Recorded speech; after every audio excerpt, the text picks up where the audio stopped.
Alright, this video is to show you how to remove the pins from a Polaris front diff connector. They use the same connector on the 800s, 900s, 1000s, the XPTs. I don't know if the RS1 diff has this connector or not, I can't remember. But anyway, very common. You can usually get these off with your fingers. If not, you can use a little screwdriver to get in there and pry behind. But just remove this little wire cover.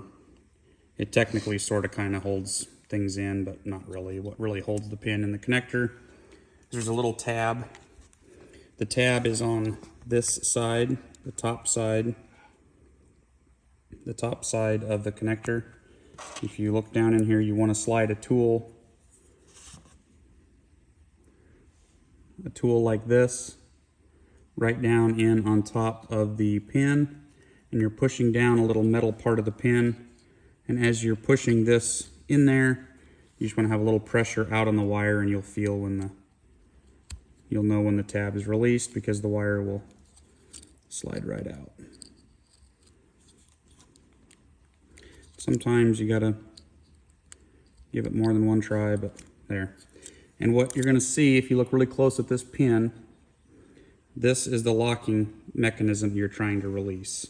Now usually what happens, or at least in my luck, is they flatten out. So when you go to slide this back in, they're not going to latch in. So you just take the same tool you released it with. You just give it a little bend. You know, you don't want to get carried away. I probably did get carried away in here just for purposes of the video, but you can see how it's bent up into that channel, and then the channel goes to the side of the connector with the latch. And it'll go back in there. Make sure it's all lined up, and you'll feel it click. Make sure it's in line with the other pin. Kind of give it a tug, make sure it's locked in. That's it, good to go.